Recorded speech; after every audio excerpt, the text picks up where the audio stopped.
for joining us for another episode of Mid-American Gardener. I'm your host, Tanisha Spain, and joining me in the studio today are two of our panelists who have brought in lots of stuff to show and tell today, and also are going to answer some of your questions. So let's have them introduce themselves before we get started. Jen, we'll start with you. Hi, I'm Jen Nelson. I am a horticulturalist, and you can find me a couple different places. I'm online at groundedandgrowing.com, and I also teach vegetable gardening, Hort 105, at U of I.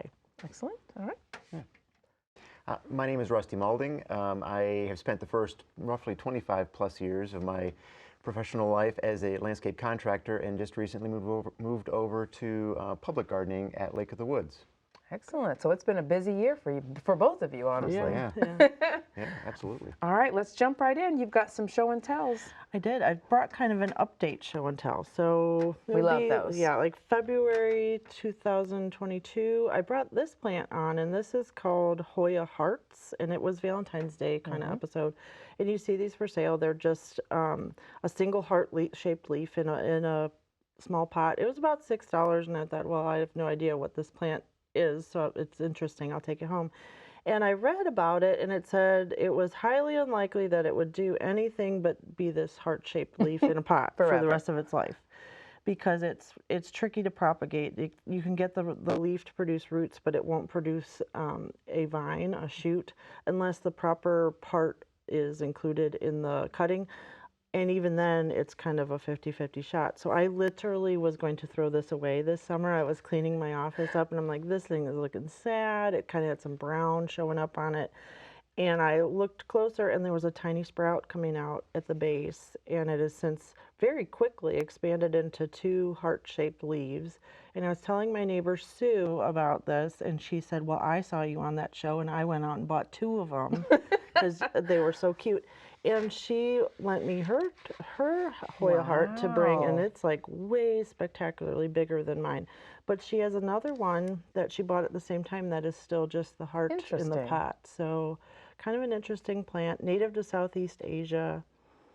It's very rare to find it sold as a vine. It's usually sold at Valentine's Day time as a single leaf. But you know, it took almost 2 years to actually produce the vine, but we were lucky. So this is the same leaf that you bought? Yeah, back in February of 22. Yeah. Wow. Interesting. Yeah. It must have known it was headed for the trash. I think it had a sixth sense. I literally had it in my hand, and I turned it around. I'm like, oh my gosh, it's actually growing. And it knew you could not throw it away. No, I can't at all. I wonder, well, like you said, there has to be like a piece, like a node. Yeah. That it's got to be able to. So it says, from what I've read, you have to have a bit of the node, which is like back on the main stem, in order to have any shot at a new sprout coming up. And even then, it may not. Grow. It may take a long, long time. So I think close to 2 years is pretty long. Wow. Patience on that one. So it's probably, I'll probably repot it in the spring. This is really not the best time to start switching pots on houseplants as you head into the winter.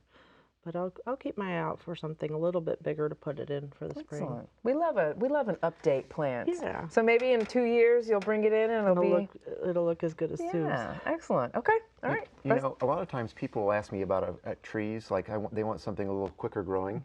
I think if you ever went to somebody and said, hey, this tree is going to grow 4 inches in 2 years, that probably wouldn't be a real popular tree.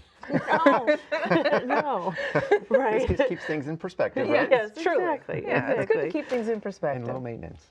Right. All right, we are to you, Rusty. Sure. So gardening is something where there's always something to do in every single season. Yes. And right now we're sort of at this inflection point where we're sort of pausing, but you can actually start planning for next year right now. So before you get the rakes out and start raking up leaves, take a look around your garden and see what you have that might be sort of overly generous for next year, and what some things you might want to disperse. Talking about things that have seeds. This is a purple coneflower, which is a much beloved plant, has a nice long blooming time, but all these seeds on top of here, the ones that made it past the birds, are going to perhaps give you a gift of a new plant next year. Occasionally, they can be overly generous. So if you can find that you're getting too many of these in your garden, perhaps you go back and you cut it off, you know, you just take the seed head off. I cut this off about a foot, 18 inches or so from the top. and then dispose of it. That way you're not propagating these everywhere. On the flip side, perhaps you do want to propagate some things. So if you've dabbled into more of a native style garden and you've got some little bluestem, this is one where perhaps you picked up a couple of 1-gallon plants and you've got them, you love them, and you thought, you know what, I got this spot over here, would benefit from a few more. You can take these little seeds here on the ends and just take them and sprinkle them in the areas where you want them. Cool. That lends itself towards a very naturalistic style. Little bluestem is great at that. Cool. I've got a couple more things here. So liatris or gayfeather, kind of another one. This is a great companion plant for anything in the milkweed family because monarchs absolutely love these flowers. Oh. The adults will go nuts for them. So this is one that will self-sow somewhat. I haven't found it to be rampant. So I have found that if I kind of play, again, Johnny Appleseed and sprinkle these around a little bit in select areas, that tends to be a good thing. And you can do it right now. Height-wise, how tall are those? I don't think I've ever seen one in bloom. It's purple, right? Well, they're purple, or most of the garden styles are purple or white, and ranging from 18 inches to 3 feet. Okay. There are some native ones that'll be a little bit taller. I've found that those, in the right setting, do a better job of attracting the monarchs. So there's a rough blazing star is one. I think that one's 36 inches, maybe 42. So it's a little different than the typical garden gayfeather. Gotcha. Okay. Yeah. I've got two more things here, and this is one that maybe you don't think of as something that would come back. This is a perennial hibiscus. A lot of times you can see there's a little purple here to this color. These are the perennials that get this huge sort of saucer-sized, bright cherry red or white or pinks flowers. Does very well in kind of a wet, sunny location or even moderate, sort of average soil. But there are seeds inside this little seed pod right here. You take those and you can distribute them around if you want to. Cool. So those are really pretty too. Yeah, I love those. Yeah, that's a showstopper. It will take from seed. It'll take a couple of years before it gets up to size. This is one of those plants that doesn't actually emerge or crawl out of the ground until like June 1st. Oh, right. And people assume that it's dead. They and then, think it's surprise. dead. So you probably won't actually see this seedling pop up until probably July. Good to know. Sure. Because your anxious gardener will just dump more seeds on top of that, or Right, another Or plant. dig it up. And Yeah, or figure dig it's it up. dead. And if you're Yes. doing a little of this sprinkling of seeds and sharing the wealth, make sure that you're not using a pre-emergent next spring. So you want to stay away from things like Snapshot is a commercially available preen. pre-emergent. Preen is more of a homeowner style. So if you're doing this seeding, stay away from the pre-emergent. Stay away from that. Okay. Anything else in that I think that's area? Okay. Yeah. All right, Jen, we're back to you. Okay, well. You've got. Let me help you out here because Yeah, we got kind of a big guy to show. So this is another plant from my neighbor Sue. Thanks, Sue. Thanks, Sue. So Like this Sue. is a bromeliad, and so it doesn't look like all that much now, but you can see where there used to be. These are sold for their flowers. They're relative of pineapple. Pineapple is a bromeliad we eat. So it would have had a large red, in this case, flower coming out here. And typically what happens is once that flower's done, this mother plant ends up dying. It hasn't died yet. But what happens is that you get little baby plants called pups that grow out from the base. And so I guess technically you can crack these off and give them their own pot if you wanted.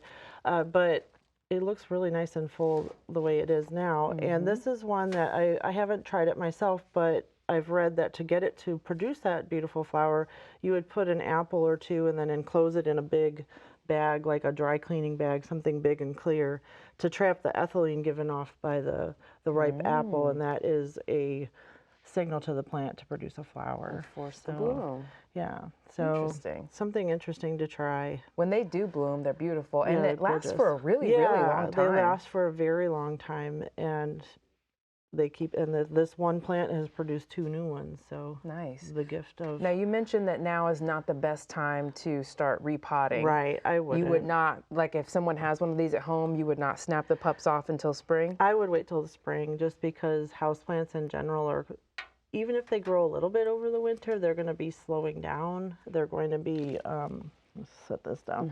They're going to be slowing down. They're going to be, you know, maybe growing a little bit, but not a good time to put them in a new pot and expect any kind of vigorous growth. It's just not the right time of year. You're kind of inviting problems, like disease problems.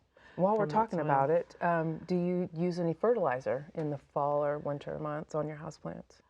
If I have them under lights, I occasionally use a really dilute solution, but I Okay. don't do anything like super strong.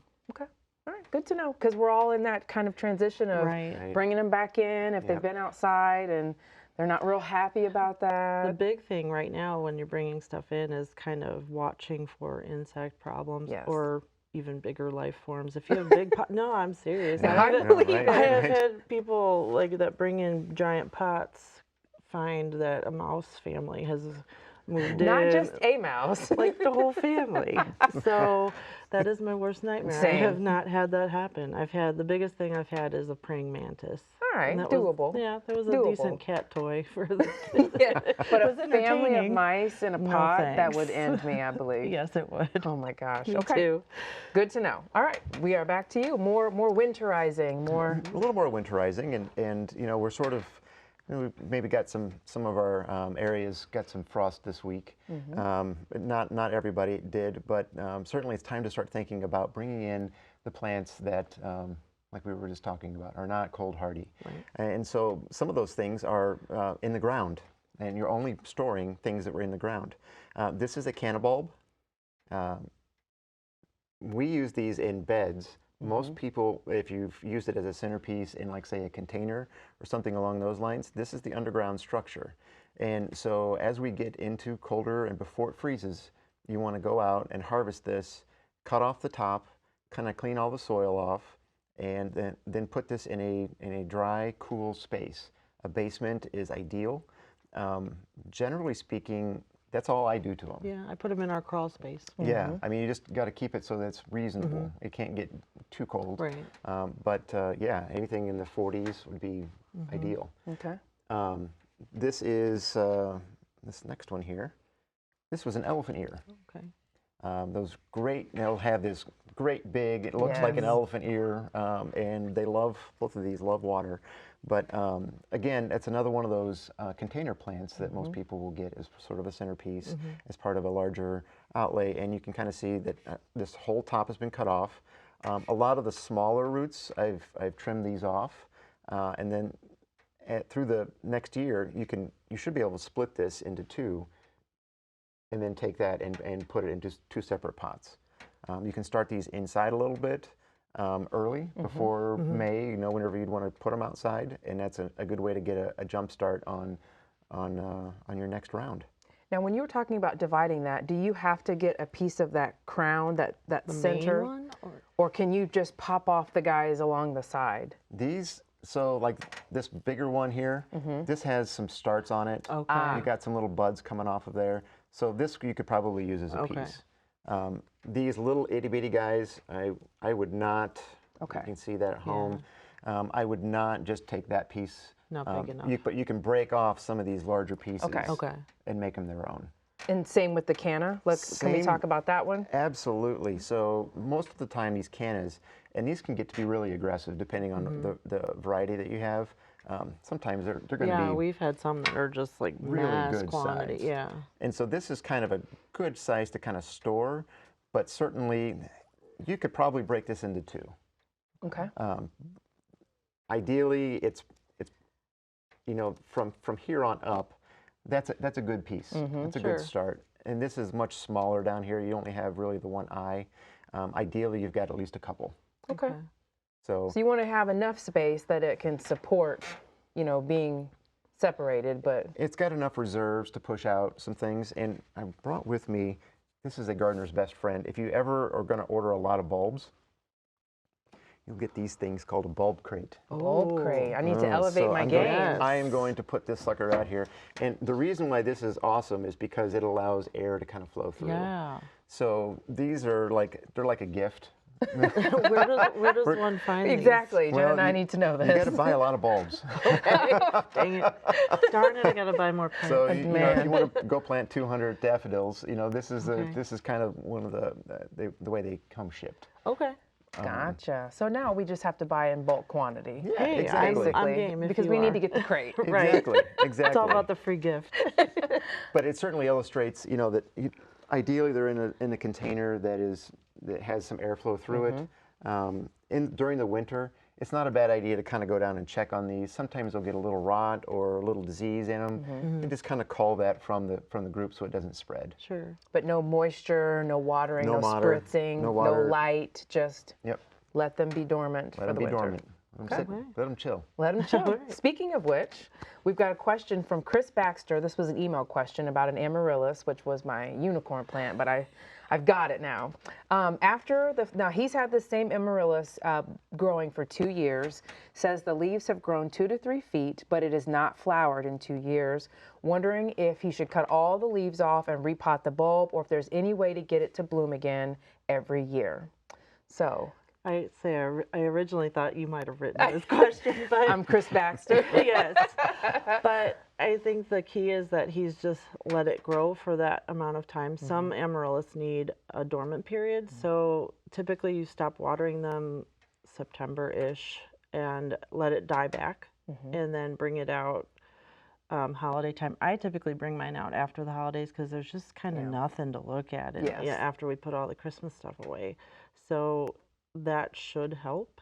And if he's had, I heard this years ago somewhere that if you had at least 4 leaves on the bulb over the summer, that should guarantee you a flower. It seems to hold true from what I've observed in my own bulbs. So, but if he's got leaves that are 2 and 3 feet long, that should make up for numbers, I think, to some extent. But definitely try giving it a dormant period. It doesn't necessarily have to be super cold, but you have to withhold water. And would you cut the leaves or let them die I would let back? them die. Okay. Yeah, I would not cut green leaves off. Got it. Okay. So yeah, maybe let it take a nap, and when it wakes up, it'll bloom. I do what you do. Yeah, we all feel better after a nap, We right? do. Yeah, We do. absolutely. Don't we? Rejuvenated. I started taking mine out after Christmas, after you, like you said, because I'm like itching and chomping at the bit to grow something, look at something, see Right. something. It's too early for seeds, and so yeah, that's it kind a of nice. satisfies that itch. It does. It really does. So, okay. Let's do another question. This is from Tom Clark. He wants to know how to add sulfur to the garden. Now, and also why, because I'm not familiar with this. Yeah. So if people are looking to add sulfur to their garden, whether it be their lawn, the trees, the actual vegetable garden area, typically it's because they would have a high pH issue.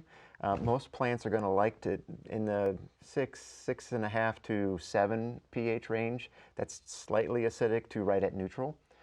If soil pH gets up over 7, there are certain species of plants that are going to struggle. And the biggest struggle is it makes at those levels it makes certain micronutrients like iron and manganese less available to the plant. It just binds it up so the plant can't access it. And so if they're adding in sort of the central Illinois area, in Illinois, in most areas that I'm familiar with, this is typical.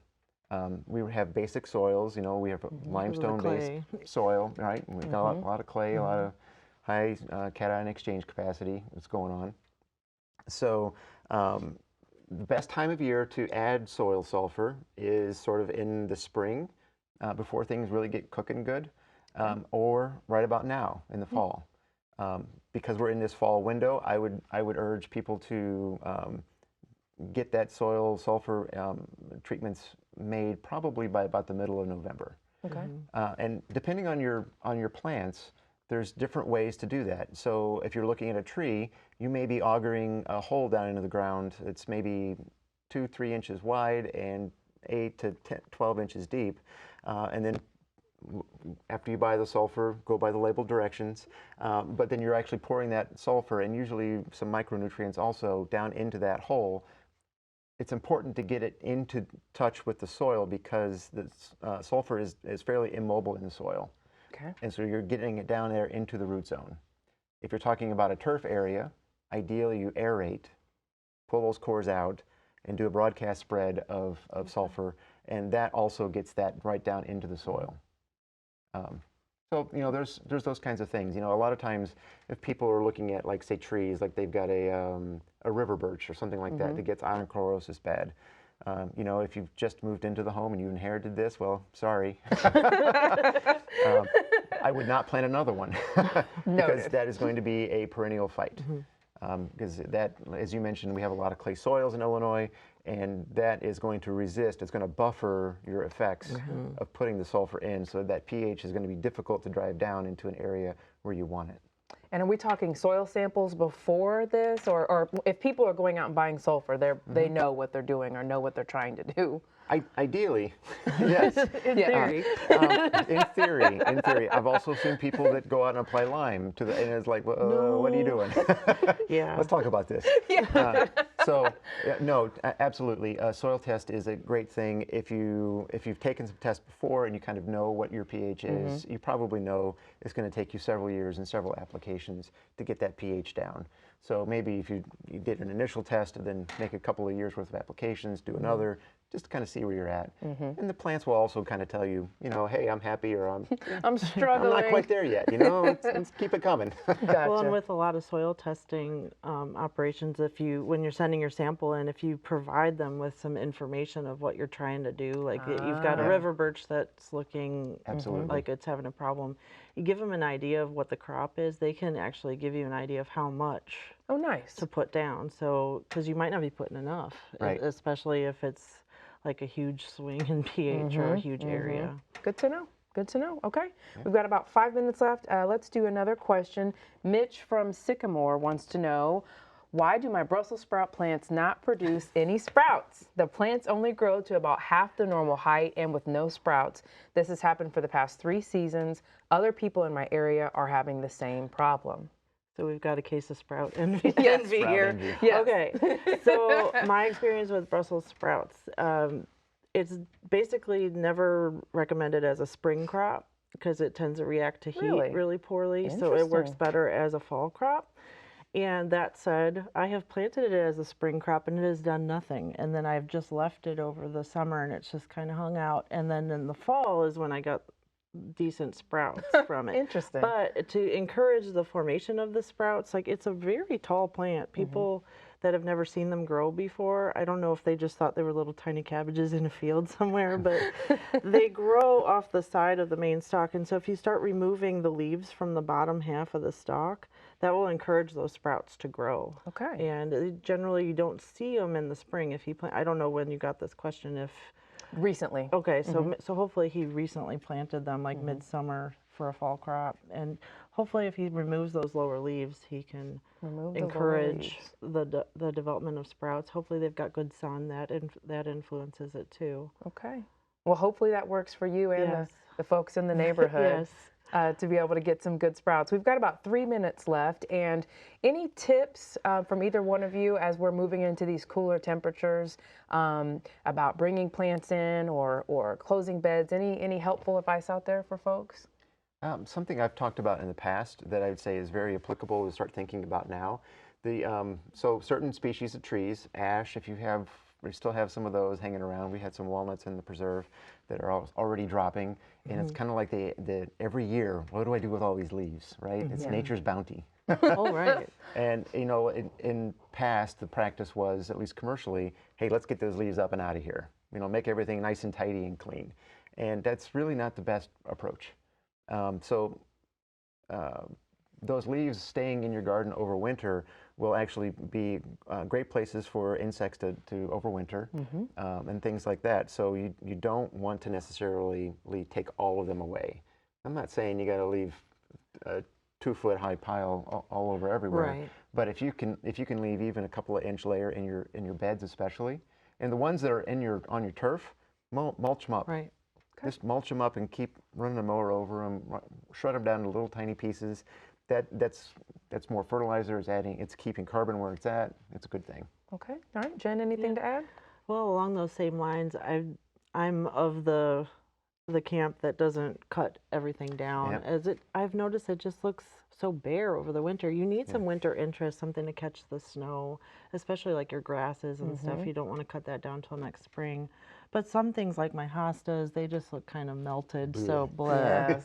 And get those out. Yeah. Peonies, like all of that stuff that is going to come up kind of early that you may not get to, and then you're like, oh, forget it, I'm not going to get to it, and then it's too hard to chop out the old from the new. So those things I'm going to make sure that I'm telling myself right now that I'm going to make sure that I get that done before it gets too cold. But you don't have to clean up everything. Right. Right. The peonies is a good one to cut back in the fall because it gets botrytis, the leaf blight, so that you're removing that disease. Like actually get it out of the garden. Don't just leave it there. Just get it the heck out. That's a cleanliness thing. Cleanliness. All right. Yeah. We're out of time, guys. It goes so fast. Thank you so much for coming in and sharing your time and talents, and thank you so much for watching. If you've got any questions, send us an email, and don't forget to attach a picture to yourgarden@gmail.com, or you can find us on Facebook. Just search for Mid-American Gardener. And we will see you next time. Good night.